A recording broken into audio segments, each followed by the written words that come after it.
cool, dude. Well, I'm thinking about starting like my own forum, like called the Green Forum, because I get like a lot of emails and stuff like that. So I guess chicks dig me. I think they dig the mole right there too. It could be because of my smile. Yeah. Look at this smile. I smile. So let's read the first email. It says, Dear Green, it's me. You are cute. Thank you. Yeah, I think you're cute too. I think you're cute.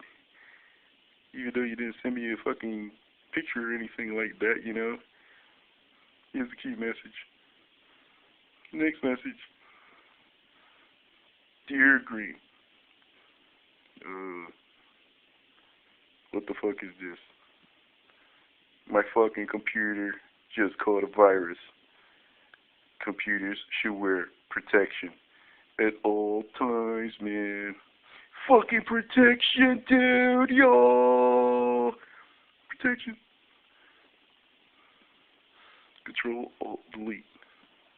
And I gotta wait for the motherfucker to pop back up. This is the back of my head. Not many people see it.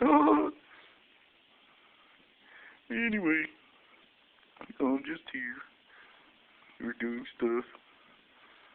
And I'm waiting for my fucking computer to come back on. You see the place? It's a fucking mess. It's a fucking mess. Don't look too hard, motherfuckers. I know you don't clean up your places either. Look at the eyes. Yeah, you want me. If you want my body, yeah, you think I'm sexy, come on, sugar, let me know. Something, something, something, something in the Roxbury and something Cheerios. Oh, yeah.